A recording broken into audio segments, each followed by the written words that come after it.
81-year-old German architect Helmut Jahn died last weekend after he was struck by a car while riding a bicycle in the western suburbs.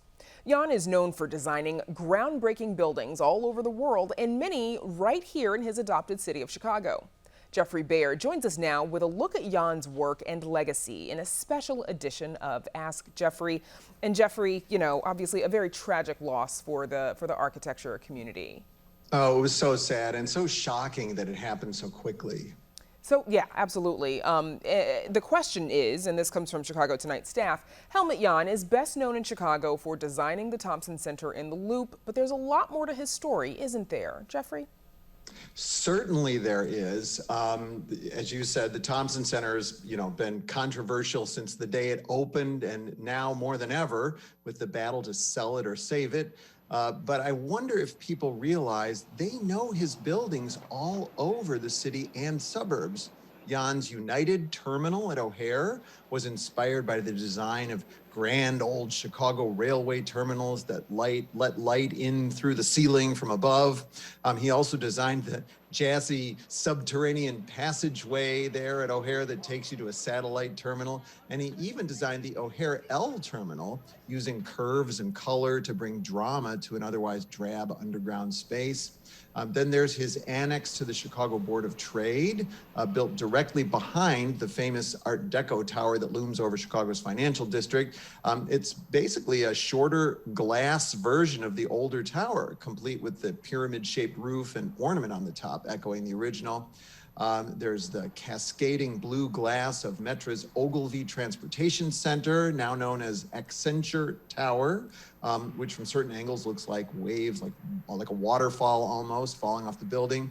And Jahn even designed suburban buildings like the N-shaped tower that screams Naperville to motorists on I-88. Okay, so there is a theme of buildings that, sort of break the mold of the more restrained modern architecture. And Jahn himself was a person with a certain panache, Geoffrey.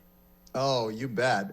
When he came to prominence in the 70s and 80s, Jahn's outsized personality and lifestyle drew as much attention as his buildings. He even made the cover of GQ magazine in 1985. When the magazine came out, Jahn threw a copy of it on the desk of one of his staff architects, who was also pictured anonymously in the fashion spread, and said, "If you're important, they print your name in the magazine." Some critics derisively nicknamed him Flash Gordon, meaning that he was like a flash in the pan that wouldn't last. But he embraced that and used the name on a string of racing sailboats that he owned.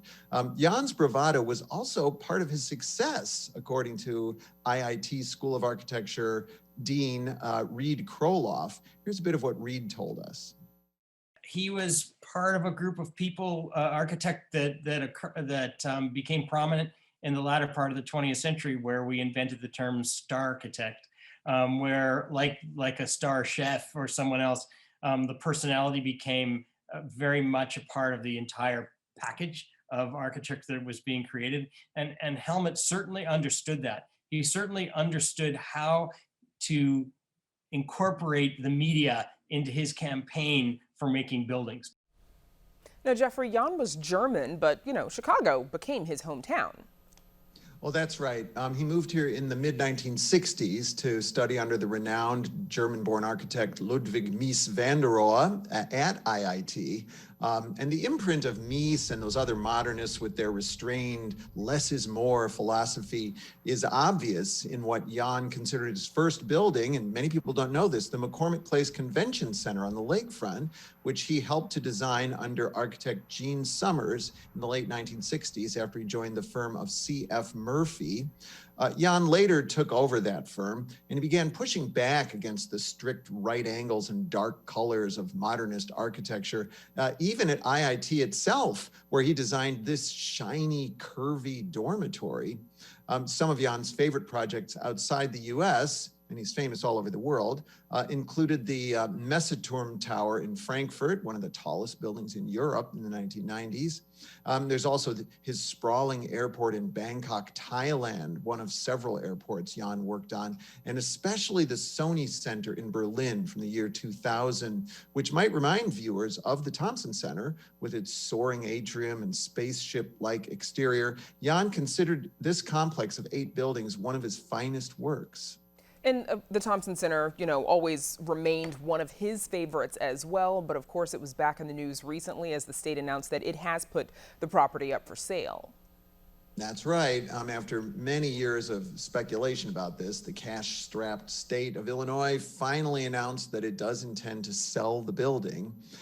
Many people over the years have criticized its shape and its colors, which are shocking contrast with the surrounding buildings, and state workers have complained about heating and cooling malfunctions as well as noise from the huge atrium. But the building's defenders say most of those problems could have been avoided if the state had used better construction materials and had kept up with the maintenance instead of just neglecting it for years and years. Here's Jahn himself responding to some of that criticism in a Chicago Tonight interview. This was from 2003. Well, there are always the people who lead, and there are always the people who follow. And I think if our world wouldn't reach for new ways how to do things, not only just to build, but how to live and how to move and how we get from place A to place B, then we all still would be living in caves. That's classic Helmut Jahn. The proposed sale has ignited a fierce preservation battle. Preservation groups argue that the building is a monumental achievement, creating a much-needed, vast, enclosed public space for everyone to enjoy. And of course, we'll be watching more of that as that sale or the preservation battle proceeds. For now, Geoffrey Baer, thank you so much for joining us. My pleasure. And you can visit our website for more on the legacy of Helmut Jahn, including a Chicago Tonight segment from the opening ceremony of the Thompson Center in 1985.